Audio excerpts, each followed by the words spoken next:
et d'embellir les paupières. Yo kasi yonde mutali boso bani ko se maquiller.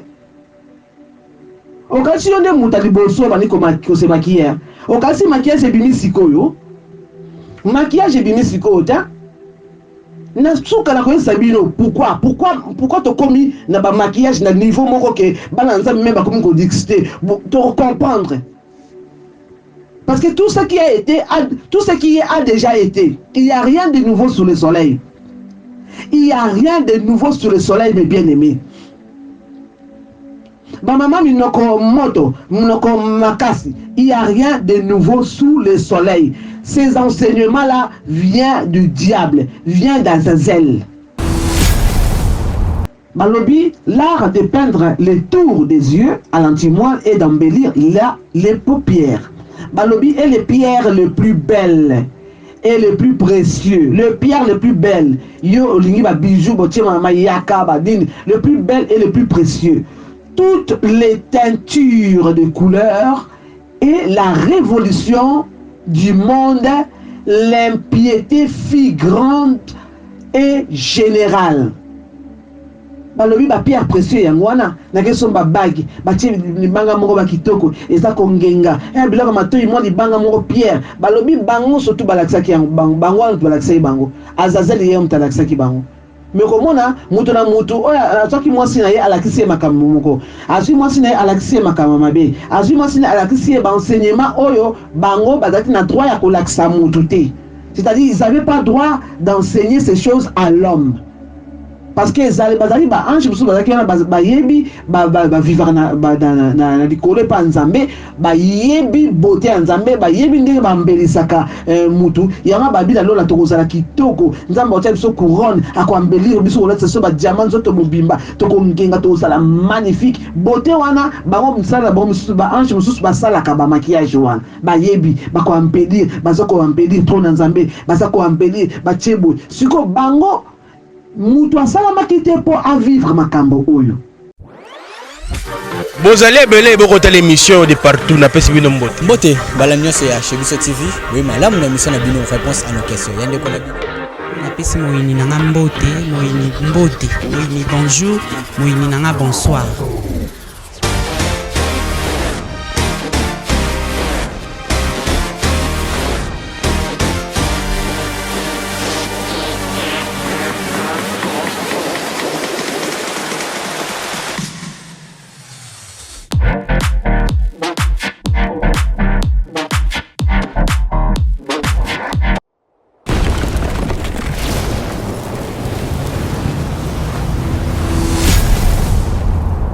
Biso télévision, chaîne Oyo et Kokani na yo. Shalom mes bien-aimés. Nazan esengo mingi ya ko retrouver bino lisusu moko na lelo pour na to partager. Chose première, chose due. Na lobaki ete na kozonga lisusu mbala oyo pona ko parler sur maquillage, bijoux, les ornements tout court. Oyo no surtout moi si abaksara likolo na ye et ki abota maki na yango te. Tokoloba yango pona nini? Tokoloba yango pona ko éclaircir certains points. Dans le bail dernière fois, bato mingi balobaka balingaka ko défendre makambo o ezali ya nzambe na kimunoko makasi. Bato wana kaka soki bakosi bango na église balobi na bango makambo mususu o eza ya nzambe te. Par exemple yakana sukola yo pona botutu elongwa ba pasteur ya lokuta sperme nanga ekopesa yo bana ekopesa yo ngenge bien force baza kondima tranquillement et gratuitement et rapidement. Siko soki bazo yebisa bango makambo oyo komema bango na lola lokola baza na molimo ya égarement, molimo ya Béliade, molimo ya Léviathan, nde to retrouver réponse eza na kati na livre ya Enoch oyo. Lokola bazali égaré na molimo wana ndo moni ba pelisi lolemu ba pelisi munoko ba bandi koloba oyo bango bakoki koloba pona batikala ndenge wana ndenge bazali mais kotikala ndenge ozali soki olingi opota na yo ba maquillage opota na yo ba nini opota on soki kopota o sopa ba bijou koleka kutu ba ndie tango basalaka ba kit na bango pota na yo sopa mais fais attention ezana eloko moko oyo cet esprit a insisté na loba faites attention parce que la parole de Dieu chacun rendra compte de tout ce qu'il a sorti de sa bouche. Nalinga les autres ba moto na moto à rendre compte na o nous surtout abimisa ki na monoko na ye. Soki yo incita ki batu bana nzambe peuple nzambe be ba fille du Seigneur. Ba comment qui prête à se dépouiller ko longola biloko wana pona babika yo pelisa ki monoko bango bazongi ba yoki yo bazongi si okofutaka chaque âme, chaque lettre oyo zo prononcer na monoko na yo. Ça, le Saint-Esprit m'avait dit avant de commencer, parle de ça, que chacun, chacune rendra compte de chaque parole qui sortira, qui est sortie de sa bouche. Et ça dans la Bible. Ce que vous mettez dans Google, tout comme la Bible, il y a direct, il y a rapide. Vous avez besoin de sa Bible dans tout est pour découvrir que makabo. Ce que vous mettez verset biblique vous allez. Tant que vous avez ça, yebaka nkola suka oko rendre compte. Toleki to komi sikoyo tokata sikoyo na but ya message na biso. Ngai mama Béatrice Anna Efomi Monjoy ex Beyusiel na yembara bongo na papa na biso Feta Boulay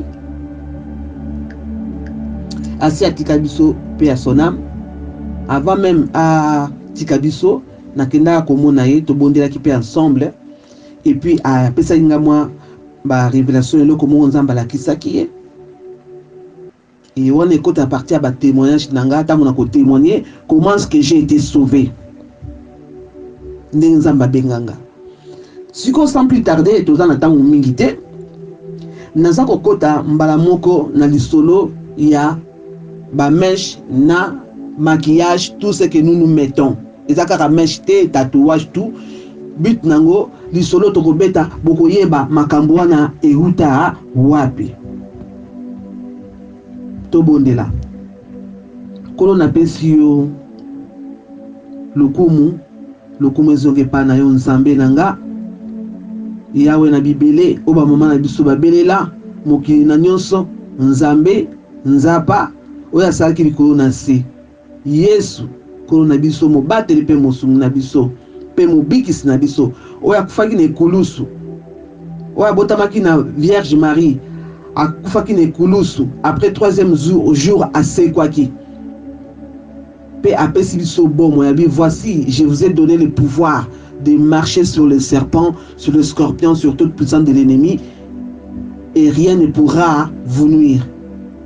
Nzambe wana nazako belela oya salaki ngai oya salaki yo oya salaki mabele oya zali je suis oya zali komo na bongo oya komo ezali amen elakisi bongo ezali bongo et pe etikali bongo pe eza bongo nde na commission papa précieux Saint-Esprit tika to simba bibebo na ngai oyo ezali impur okomisa yango bopeto kolo po ete maloba ekobima ya monoko na ngai euta se epai na nzambe tika te oyo nyonso tu ya ngai ya mosuni ekanga monoko oyo yo nzambe yo nde nzambe oloba parce que peuple na yo une de tes filles quelque part aza na besoin ayoka pe abika ata moko nzambe soki akobika moko na lelo ata moko papa oyo akosimba na moko ya nzambe tika te yo kutana na ye tika tosalela ye ya minene nzambe na bomoi po ete ezali bongo. Amen, amen, amen. Tobani le livre ya Enoch chapitre 1. Dans tout temps la prédiction du jugement dernier. Voilà chapitre 1. Parole de bénédiction d'Enoch. Comment il bénit les élus et les justes. Donc ils en a deux sortes de bateaux. Ils en a ba élus, na ba juste. Qui vivront, wana Enoch Mutazoko Koma, qui vivront au jour d'affliction pour repousser tous les méchants et l'impies. Tandis que le juste seront sauvés. Non, tandis que les justes seront sauvés, point. Partie 2, je peux dire verset 2.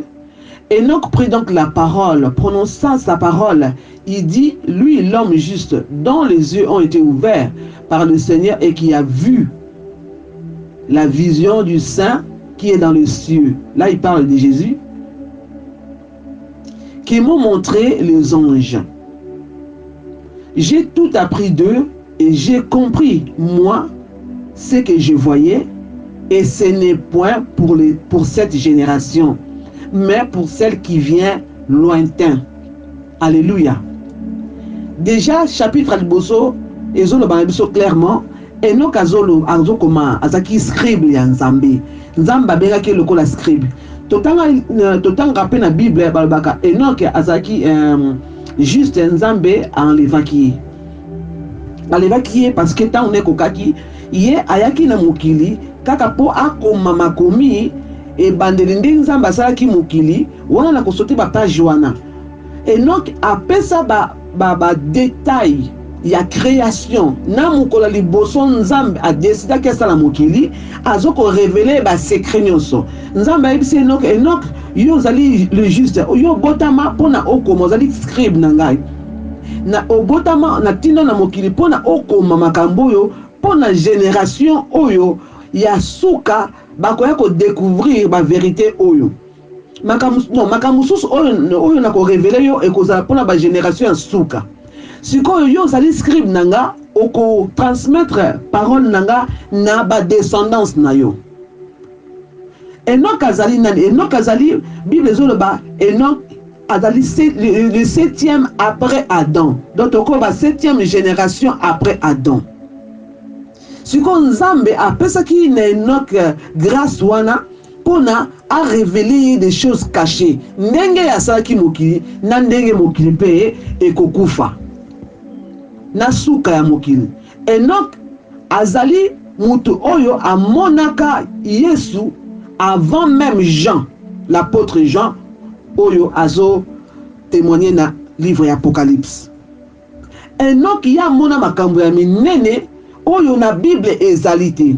Mais non comme vous remarquez la carte ya parole de Dieu na Bible, boko remarquer ba makambo susu oyo Paul azoloba, oyo Jacques azoloba, oyo Jude azoloba. Jacques na Jude baza ba frère ya Yesu, bazaki pembeni ya Seigneur.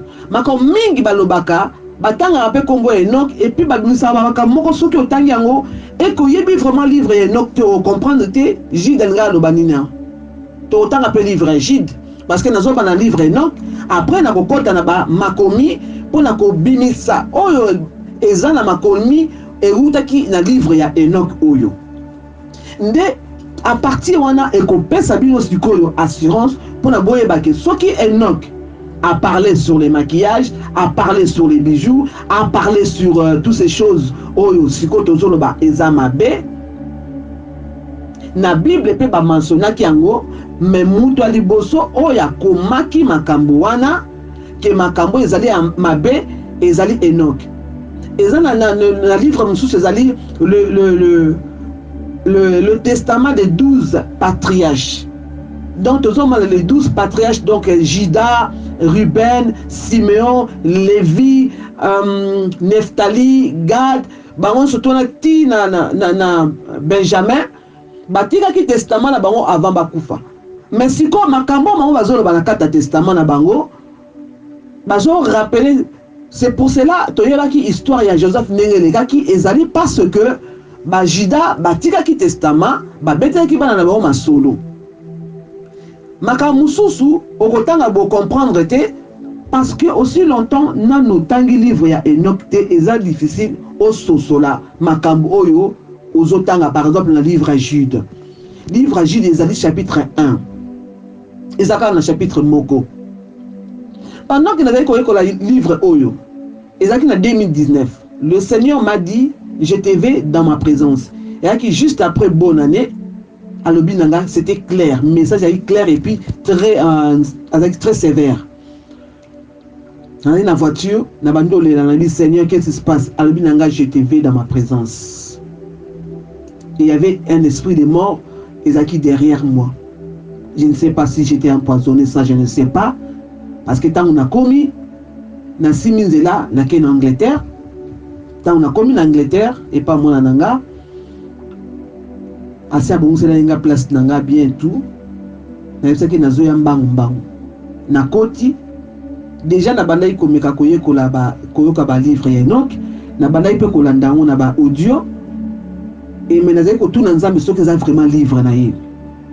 Et là, comme on s'en zambali parce qu'il y a des gens qui interpellé pour le maquillage. Mon comme ça, nous avons bon dit Seigneur la qui sangaye, na taki na perruque na mutu, na moni mbala moko vision te na kangi misu na moni ba perruque na comme ba mi chopi. Ba nyo ka ba mi chopi na gangi na fungoli misu. Wana déjà ba 2017. Le kola mutu makasi et le kibiso, ba mi tout makasi na ba bi vient. Na eko kene sikoyo na kati ya retraite wana. Mais avec cette on a ça qui 3 mois, c'est-à-dire 3 mois sans fréquenter quelqu'un. Je ne voyais que ma fille, sur Aouti Moussala à Zongi, à Sombelanga Babilo qu'on a besoin. Pardon. À Sombelanga Babilo qu'on a besoin. Et de temps en temps, je sens maman, il me saute à moi, moi, il banda et tout. À la table, c'est moi qui après dans son sounakati. Je ne faisais que prier, adorer, méditer. Prier, adorer, méditer et puis la repentance. La première des choses, tant on a contacté une retraite, il faut la banane témoignage pour beaucoup de nanga makambo au bimeli wapi au yebi on est nanga confirmer yo pour na oser ko ya ko pesa biso ko enseigner biso. Tu vois, il y en a des audacieuses, hein. Il y en a des personnes bazana orgueil na kata bango, hein. Mais ceux qui n'a pas si na lobby makambo yote et dans le col nzamba pesa ngango pamba.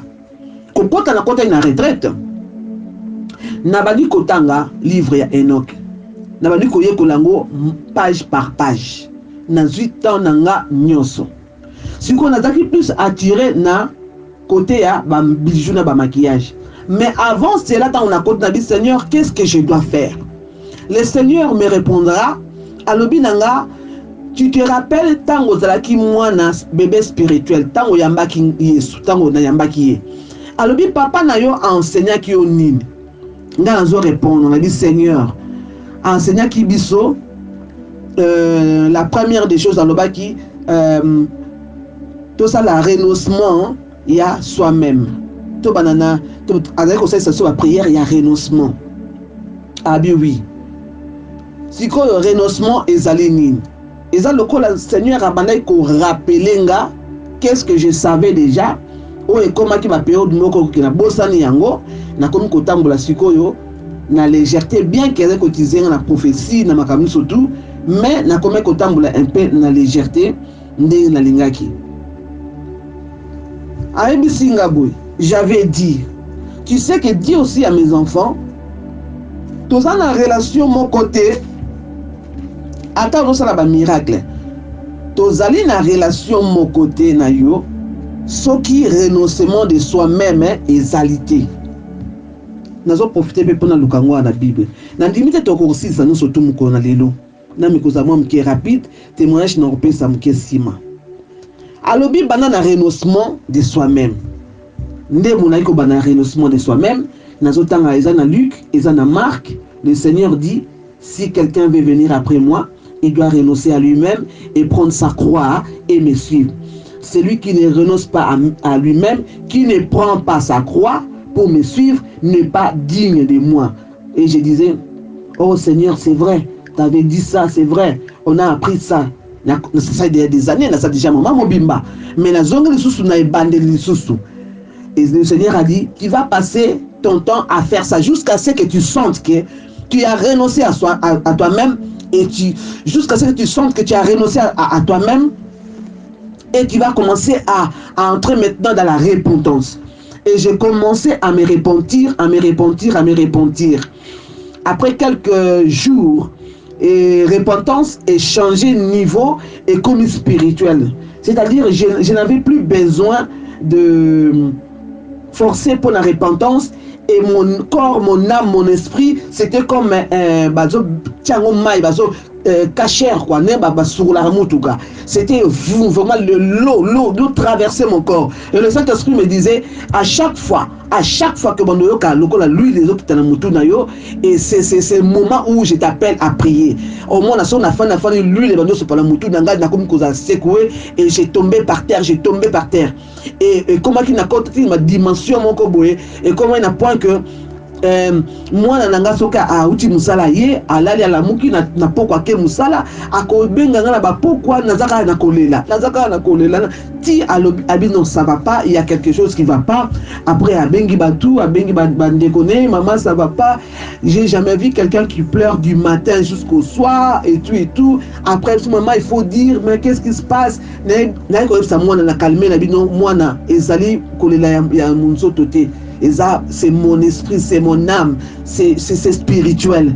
Parce que mon monta yi kolela banda tongo tipo kwa ma mi sozo bimesi la kate et ça spirituel. Zala na yo tranquille. Nous allons quand la présence en Zambie où ils allaient manifestation, il y a Saint-Esprit. Et tout fonda ki bongo et puis nous allons continuer à méditer sur la parole de Dieu. Tant on a continué repentance, on a continué à senga ma pour la libota nangai, après on a koma na tangi livre il y a Enoch na chapitre 6 na kotanga ngo sikoyo pona na mekana ko kotisa bino na pimbo na po témoignage ezali mulayi makamzamba la kisakinga na yiko témoigner ngo sous jour mususu pona bike ba mama mingi bazozela nde makambuya ba mèche ba perruque na ba bijoux. Donc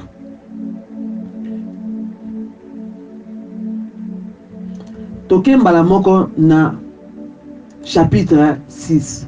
Donc livre Enoch est dans le chapitre 1, tina ba 30 et quelques, ou 40 ou même 50. Première partie, première partie à livre Enoch.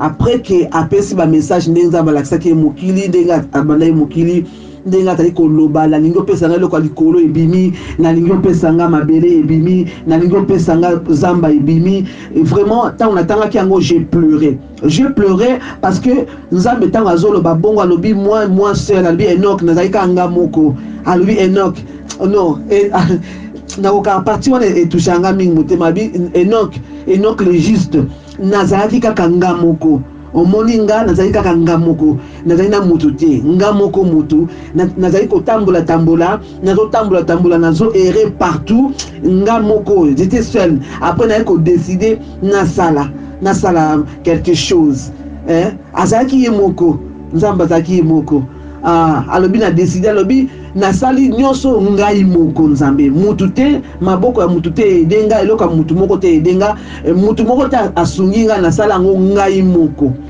Donc solitude ezali na kati nzambe a décidé ce quoi sala après abandaki ko sala ba ange après abandaki ko sala mokili na ndenga ko décider ko sala biso a révéler ngona Enoch.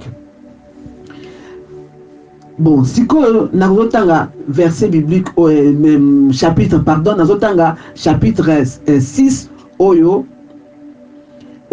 ezako interpeller biso oyo ezako sala polémique oyo ba mama bazako pelisa munoko pona ba continuer boyeba tango yo zo se maquiller tango yo zo ko tia bitiatia na nzoto tango zo ta ba bijoux makambo ngo euta siko awa. Alors come on. L'union des anges avec les hommes. Or, lorsque les enfants des hommes se furent multipliés et leur naquit à ces jours des filles belles et jolies, et les anges fils de cieux, ozoka bien, et qu'on calme le livre Genèse. Et qu'on calme le livre Genèse, ce qu'on a Genèse m'expliquate. Na Genèse babandai na bao karandengo wana et puis batiki bino na posa bongo ke baboti ba géant et puis mokile toni masumu après nzamba lobi na Noé ngo bimaki wapi mba moko Dieu dit à Noé. Il y a pas de suite, il y a pas des explications claires dans la Bible. eza ya ko sauter ya ko kata ndamu ndamu yango na moyen bana biso bana nzambe to banga nzambe ezate parce que on dirait ba kata kiango exprès pona banga mususu soto yebi complètement to banga nzambe na continuer. Or lorsque les enfants des hommes se firent multiplier, il leur naquit à ces jours des filles belles et jolies, et les anges fils des cieux le virent et ils désirèrent et ils se dirent entre eux, allons, choisissons des femmes parmi les enfants des hommes et gardons-nous et engendrons nous des enfants. Donc ba ange wana plus tard un peu plus loin tant on a continué kotanga boye ba ke ba ange bazaki banani natangi normalement et engendrons-nous des enfants. 3 balobi alors Samianza sobozana babik boko maka Samianza, leur chef leur dit, je crains que vous ne vouliez peut-être pas réellement accomplir ça. Je pense pas que beaucoup ça lango vraiment. Voilà chef na bango. Alobi bon. Alobi peut-être réellement accomplir cette œuvre. Alobi et je serai moi seul responsable d'un grand péché. Alti bango. 4. Mais tout répondit, faisons un serment et promettons-nous tous les uns les autres avec anathème. Anathème oyo Paul alobaka soki ange moko ay côté ya bino évangile mususu oyo ezali oyo biso tozote ya te soki mama moko ay koyebisa yo évangile mususu oyo nzamba sokoloba te soki servant de Dieu moko ayebisi yo kolata ba maquillage sala nyonso to wana ay côté ya yo makambo oyo ezali ya nzambe te qui soit anathème azala maudit. Paul alobaki yango po ba ange wana ba ntaki mo wana bami loki bango moko balobi boye basali serment et ils se sont promis balobi promettons-nous tous les uns les autres avec anathème, donc avec malédiction, de ne pas changer nos desseins mais d'exécuter réellement les desseins. Alors ils jurèrent, balobi ils jurèrent tout ensemble, s'engagèrent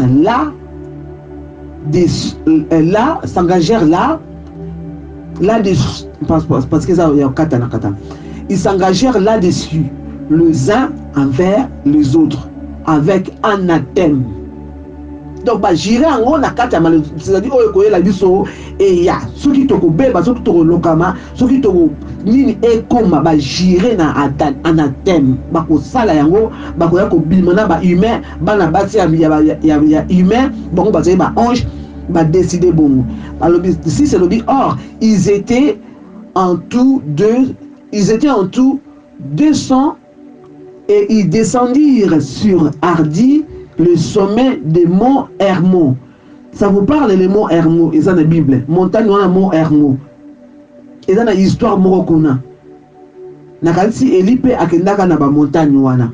Ba kiti ce qu'on a mont Hermon, ba kiti kuna et ils appelèrent mont Hermon. Dans la montagne wana ba kitaki ba bengi yango mont Hermon. Parce que c'est sur lui qu'ils avaient juré. Parce que sur lui qu'ils avaient juré et s'étaient engagés les uns envers les autres avec anathème. Et voici les noms de leurs chefs. Si vous avez dit que chef Anjoana, Samianza, leur prince, Arakib, Aramiel, Kokabiel, Tamiel, Ramiel, Daniel, Ézéchiel, Barakiel, Azaël, Anaros, Batariel, Ananiel, Zakiel, Samzapel, Satariel, Toriel, Yomeyal.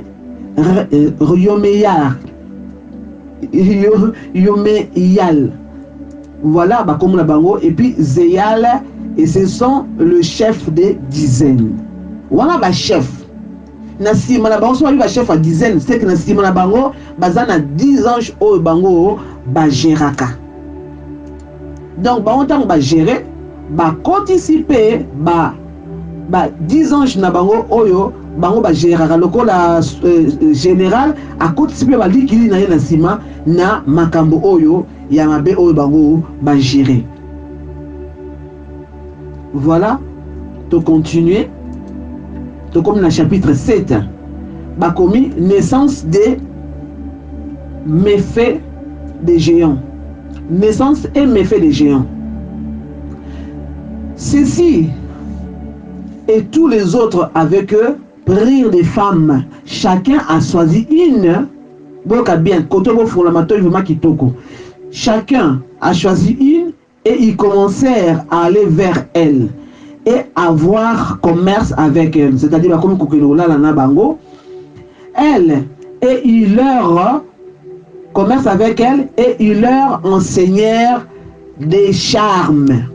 Là c'est si quoi tant ba comme si basi ya mokili et bana ya bonzoto bon ba ange ba latin zoto ya mosoni ba kiti ba comme ba changer nature na bango ba tiki siko nature na bango ya kibonzambe ya kibaba Elohim ya ba ange ba latin zoto ya moto ba bimi si pe zoto lokola mibali o ya bomoto sikoyo ba bandi ko sala commerce tani ba ko coucher na bango et puis ba bandi ko la sabongo sikoyo ba charme. Vous connaissez les charmes.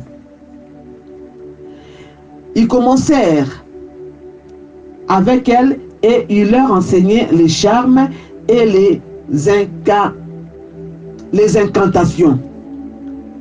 Donc, pour la première fois, Moutou abanda kosala ba charme. Au moins boyebi charme mbakiso balulayo yom to noska ba makiswana balulayo balanda ba charme na ba incantation.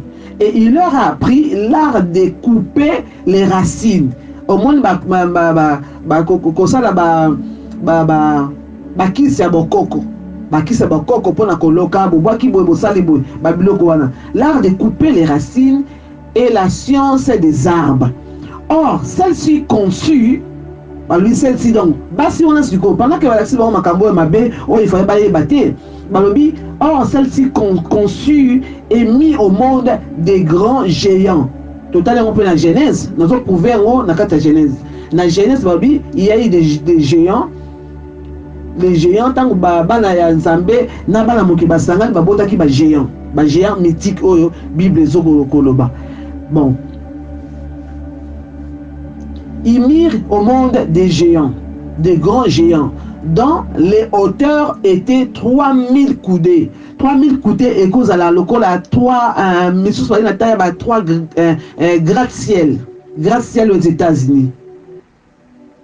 À peu près 3000 coudées. Et ils dévorèrent tous les fruits du travail des hommes, jusqu'à ce que ceux-ci ne puissent plus les nourrir. Alors les géants se tournèrent. Donc, les bilous qu'on se tue à Mokili, les tout. Imaginez bébé Bobo Tibana Moko, Azana 8 ans, bon Azana taille à gratte-ciel. Si vous avez un nini, a comme qu'on lit à Nyonso, tu as lu à Bantete, à Zokangabanyama, à Zolia, à Tsiko, Baeko, comme à ce qu'on lit à Rabatu. Parce que bana wana bazaki na ba mental ya baba na 8 ans. Omoni mutu mbinga boye, asala mental à mona ya 8 ans. Si vous imaginez des gars. Imaginez des gars dans la période douana. Ils se tournaient contre les hommes pour les dévorer. Ils commençaient à pêcher contre les oiseaux, contre les bêtes, contre les reptiles et les poissons. Puis ils se dévorèrent la chair entre eux.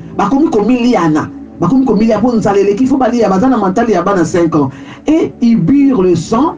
Alors la terre accusa la violence. Donc Moukile ko beba violence est commis. Sikoyo. Dans chapitre 8, c'est que les mauvais anges ont appris aux hommes. Si quand il appartient à Awa, pour découvrir ce qu'on c'est que les mauvais anges ont appris aux hommes. À part que les géants, des hommes dans Mokili, bango siko et le koni ba apprena ki na bata Mokili. Bon kanga kombo oyo Azazel. So za biki koma Azazel, tango komi Azazel, kende ko luka na beta na Google. Soko bet na Google kombo ya Azazel, okomona na photo na ye. Okomona pe misala salaka. Azazel oyo toko développer makamna estima. Na tanga na ba ange wana na makambo balakisaki mwasi après tokodévelopper misala ya Azazel oyo ezosalama sikoyo. Yoka bien maman, yoka bien papa, Azazel a appris aux hommes à fabriquer l'épée. Mutu ayeba ina kosala épée te pona bitumba. Azazel a appris à l'homme à fabriquer l'épée et le glaive, le bouclier et la cuirasse de la poitrine. Et il leur montra les métaux. Oh, ils ont dit Congo, totona na ba métaux, totomba totonda nzamba tchaki yango na se, pona simba mabele, pona mabele ezala stable, pona to mabele ezali nzamba tongalo la kunape ezali na ba pierre précieux pour etelema bien, lola etelema bien ba bengi Jérusalem, atonga ville, lola telema tonga ville ya Jérusalem, na se nango balobi ezana 12 pierres. Nebe nzamba salaki atena Congo ya kwa centre ya mokili. Congo etona na ba pierre wana pa ezate pona batbaki no sana ngo ba bombe batbaki no lata ona nzoto ezaki pona etenir mokili ba meto wana ezana tina nango ezana ba uranium na 4 puissance nango ezate pona bo créer ba bombe batbakufa o bo créer ba avion non ezali ça a été fait, ce sont des pierres précieuses, ce sont des choses précieuses que nous avons tchaki pour simba ma belé ya o moni mokili baby tellement comme érosion bon na continuer parce que makamususu ça me monte vraiment à la tête. Il leur montra les métaux et l'art de travailler les bracelets. Ba mama boyoka. Nzamba talakanene. Bon bracelet comme ça ni. Banani balakisaki. To kabia Azazel. Boko makomo na Azazel. Azazel mutaye ko lakisa l'art de travailler les bracelets. Les métaux et l'art de travailler les bracelets et les parures. Ma maman balba français parure. Parure les alénines. Azazel wana kaka misala la yangwana. Le lot tosuka ka na Azazel. Tosuka na Azazel prochaine fois tokende susu na ba ange mususu ba comment ba démon parce que tant ba koyaki ba comme na ba démon parce que ba kitaki gloire ya Nzambe. Nde place Saint-Esprit a soufflé na litoi a yebisinga clair na kati ya retraite. Après singa verset biblique, il y a Jude. Alors oui, Jude 1. Pour l'amour qu'il a dit, Seigneur, aujourd'hui, qu'est-ce que je vais lire? Et ça, notre côté, Namato Iboui, singa Jude 1. N'a répété, n'a quoi Jude 15. A répété, n'a tout dit Jude 15. Alors oui, Jude 1. Tant on a répété 2 fois, la zone, la carte, n'a s'est retrouvé, n'a dit, ah, ok. Donc, je viens de parler avec Dieu. Dieu vient de me souffler dans les oreilles. Et il arrive vraiment émerveillé. Et puis il arrive pour le livre à Jude. Il n'a pas dit que Jude est Zaraka chapitre 1. Dans la Bible, mais il qu'on s'intéressait combien de chapitres il y a dans le livre à Jude. Quand on a fumé la Bible, on a le Juge 15 ou Jude 15, na banana on a juge. Na quel juge, na moni ça rien à voir avec ma otanga. Na zongi na Jude 1 de na yokaki pour voir na yezaki le la son. Et ça voit le yamutute me voit la son. Le quoi la musique, le quoi la saxophone et Betty et Lobby, Jude 1. Donc ça sonnait comme ça. Tant on a fumé Jude 1, na moni makambo oyo nyoso ya livre Enoch les otanga.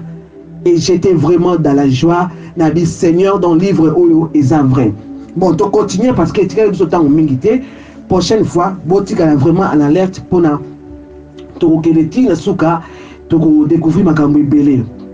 Siko Azazel oyo tokangamina munaye iye mutake kolakisa mutu ndeka kosala mabende ndeka kosala ba épée ndeka pas kosala ba bracelet et les parures et l'art de peintre. Écoutez bien mes bien-aimés, écoutez bien maman munoko kopelisa, écoutez bien maman munoko moto parce que yo danger omiyeba yo moko miyeba binga sokuna pelisa tu bakangi noto kanga so minoko mais lelo nde fuwa mato yoka balobi.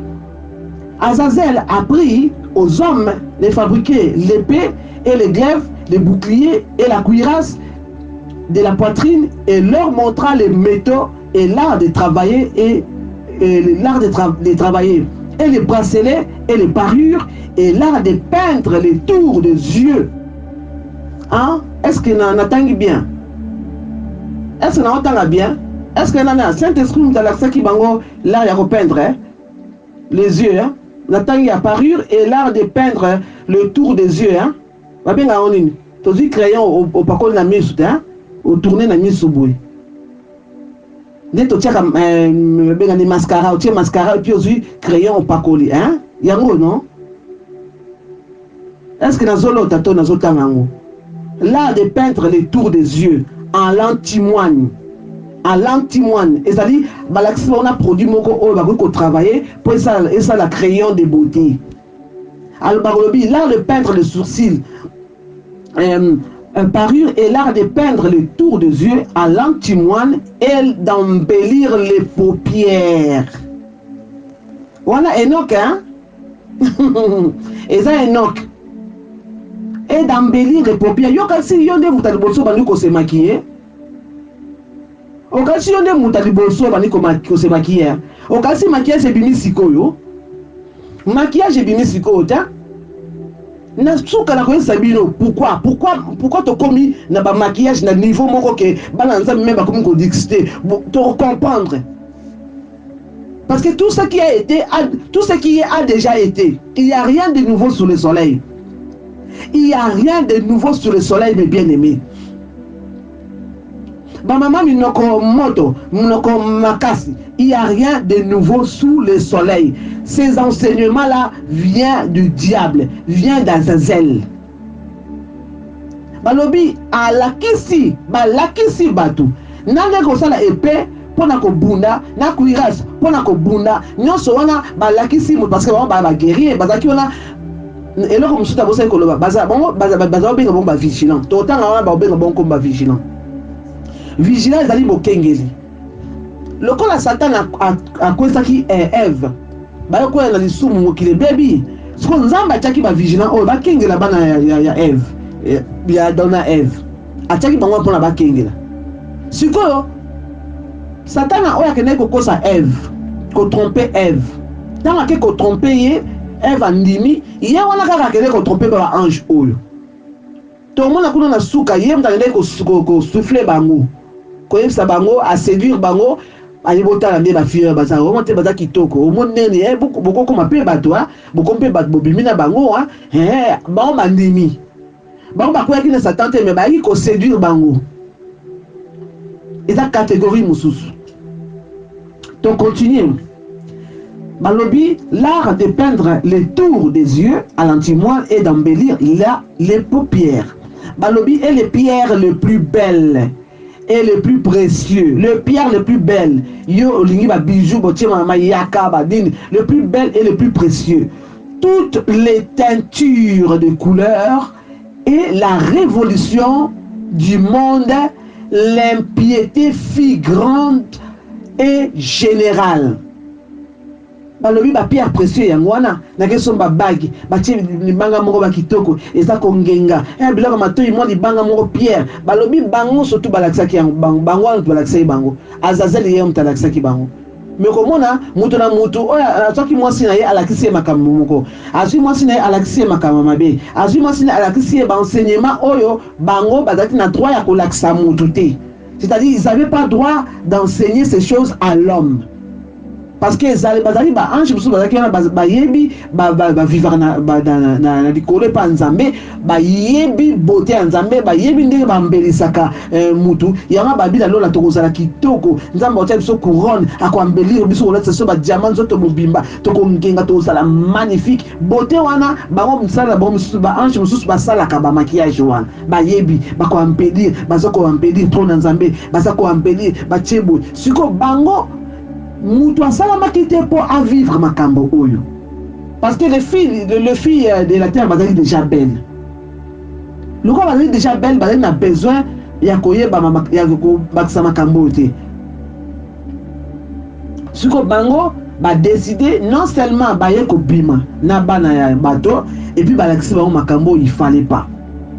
Lelo na kalisi na kosuka awa pour totika na 8 minutes. Et loko mosusu na koloba bokoyeba bana bango babotaki makamnini ekomaki après tant baboti bana wana babotaki bana kaya ba géante babotaki bakomaki kolakisa eloko musu bakomaki kolakisa abomination tokoloba sikoyo makamnini oyo yo yebi déjà c'est pas ça na mokili mais euta na ba ange oyo tokobeta masolo yango lelo na suki sina na côté ba maquillage oyo na tangi yango bien awa clair Azazel ye mtalakisa makambo eloko mosusu na kotia mwa mkie soupe na munoko pona bo prochaine fois bozala susu à l'écoute Azazel oyo ye wana mutu pe asokipaka na makambo ya lolendo makambo ya kistar makambo ya Kima TV makambo ya makambo nasuka na koyebisa bino nzambe makambo ya yebisa inga pona mystère le mystère des trois déserts Azazel oyo okoki pe ka ko retrouver na kati ya Bible mingi totanga amatoye bakate tina na yenini ye nanango batangi ya wapona ni kombo na yeni auti wapi soki otangi livre eno kote oyiko ye ma Azazel te azana Bible azana Bible tangu nzamba zisamba na Israël ba fille d'Israël ba komi lolendo bazotia ba bijoux ba komo tambula le regard effronté balati ba boucle d'oreille ya makolo ba boucle ya makolo bana ya loketo bazotambula bazobwaka makolo alobi bozela mukotangu na kosila na bino na place ya boucle d'oreille za la nyoka na place suki mlae e ozala kovo azo na place ya belle babilamba ya sexy e koya na nzoto boy lokola ba égyptien yango nzamba eseba na Israël bokolata ka jamais lokola ba égyptien parce que ezaki wana comme sous enseignement mususu tango nzamba décider a boma mokili et puis a pona race o ya ko kitana pona yeso ya ko bom a ko bota makuna yango na kenla ki bana Israël traiter bango dur pona ba s'essuyer parce qu'il fallait que le Messie descende dans la lignée moko o ya so ko contrôler parce que après cela tout le monde appelle nzamba ko décider siko a détruire mokili oyo mais avant de koma kuna to aussi ça na kotanga biloko nsuto bon ba prena ki okomona yango ezo salema sikoyo sikoyo mtoto tia tembelo bio maquillage nzamba tala kanzoto te nzamba tala kanini mais makambo esali ke nzamba boma mokili esali makambo maquillage esali makambo bijoux parce qu'il y a un mis en publicité parce qu'il y a un mis séduction et à part c'est marque mis séduction na la tsaki bango esa makambo nzambe te eza makambo nzambe te eloko mosusu Saint-Esprit sainga lobi soki ozosala makambo oyo azosanga personnellement soki ozosala makambo oyo c'est-à-dire ba maquillage bani wana ozali ko obéir na mupepe ya Azazel eza ndenge moko tolo baboui eza ndenge moko soki ose maquiller na ndenge moko mutu ake kosala kendoki parce que Azazel tokomona démon mususu balobi fornication et comme qui général babi hein la piété figurant et générale ils forniquèrent et hier et tous les voix firent corrompus et 8 maintenant lobi Amizira ne ange pe mususu Amizira a appris aux hommes à couper les racines, hein, à couper les racines. Amaros a appris à rompre les charmes. Barakiel instruit l'astrologie. Kokabiel enseigne les signes. Tamiel la signification de l'aspect des étoiles. Et Asdari enseignant le cours de la lune. Et dans leur anéantissement, les hommes crièrent et le clameur monta au ciel. Batba koma ki na pasi. Batba koma ki passe. Passe le cas qui mingi pour bandima ko sala makambo surtout. Et puis na kati wana to komona pe homosexualité. Pour la première fois homosexualité, bestialité et pédophilie. Nyonso tu wana eutaki awa bakomi kolala bana bakomi kolala na mibali bakomi kosala makambo ya Sodome Gomorrhe wana eutaka awa mipepe wana eutaki awa nde tokomona ngo sikoyo soki Sodome Gomorrhe mipepe wana ya homosexualité mipepe wana ya pédophilie mipepe wana na bestialité c'est-à-dire kolala na banyama babinga ngo zoophilie kolala na banyama kolala na bibembe ba ange o mutu balakisaki makambo na eloko mo asikezate awa tango yo se makie yeba ke ebandi sikote et il va pas église na bazo sepela na yo te parce que osala misala ya Azazel. Siko soki oke kosala kosala bestialité osala misala ya tel ange démon wana.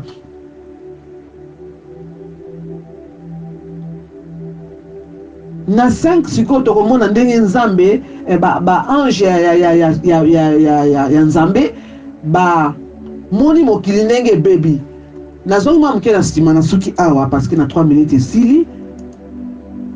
Azazel oyo nde muta intéressé biso mingi parce que tozosolola na ye parce que ezosala ba polémique na ba mama minoko makasi nde siko natangi awa Azazel.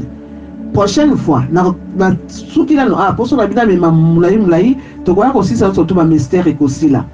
Donc na suki awa pona mukolo na lelo prochaine fois tokoyekola kaka Azazel oyo makambo nini asalaka na ba maquillage na ba nyonso oyo alakisaki nini nango so asalaka ti lelo elo mo fo be bakake on so tu etali batalanga balulanga bamonanga na ngenga na zala zo kongenga lelo ngengi lelo comme nzoto bilembulebu ngebu côté lisaposo koni tout ce qui est de chair na ko expliquer siko na ko expliquer on a Nouveau Testament na ko expliquer ngo na Ancien Testament na ko expliquer on a ko expliquer place nini ya zali place nini se manifestaki sous na Bible place nini manifestaki et puis azalaka wapi et puis 3 serviteurs de Dieu on nzamba a révélé kinga a memaki bango pona ko tenter bango na ko expliquer prochaine fois mukona lelo to suki bongo bana nzamba pambola bino bokondela pe mingi pona ngai parce que ezali j'étais ya ko pesa ma message oyo ba ebundama mapo ebombama ebundisama po ebombama lelo ekomi ya kobima sikoyo na kosukisa na phrase moko awa on atanya balobi l'impiété fit grand et le péché fit grand et l'impiété fit totale. Na ke kota impiété na dictionnaire na internet pona lobi impiété la kisinine balobi impiété elo la kisibwe bokanga ngo bien bokelo la nango ba impiété zali quelqu'un qui connaît la loi de son Dieu mais il a frein quand même. L'impiété oyebi ke nzambe alingi likambo wana te oyebi lo nzambe oyebi ke nzambe alingi yango te mais o afrenda yango yango balbaka la désobéissance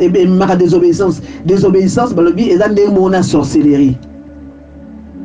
Pour la première fois va parler sur l'impiété ezali awa désobéissance l'impiété soko tali diminutif ya impiété ezali ipi na tanga soko azoba ipi akoya l'homme de péché l'impie yé a buka mibeko ya nzambe yende ipi siko tango yo ozobuka mibeko ozokoma mona na ye yango soki Yesu ayaki te mutu moko te angaka azala sauvé personne n'allait être sauvé yango tobukaka mibeko chaque fois makila Yesu sukola biso mais ça lelo comment nzamba ko sukola te maquillage bijoux tout ça akosukola ngote asukola kamabe oyo sali osengi bolimbisi mais oyo ozoko kelozwa tranquillement biloko ya Azazel au mitie nzamba ko sukola ngote pa obotama na ngote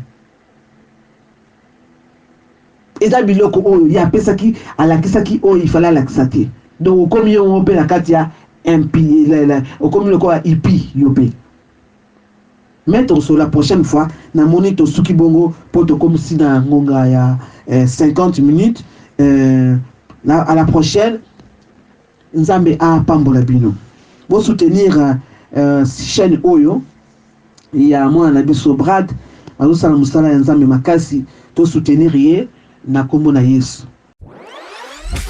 Bozali ebele bokota l'émission de partout na pesi bino mbote. Mbote bala nyonso ya Chebiso TV oui malamu na mission na bino réponse à nos questions yande ko na bino napesi moyini nanga mbote moyini bonjour moyini nanga bonsoir.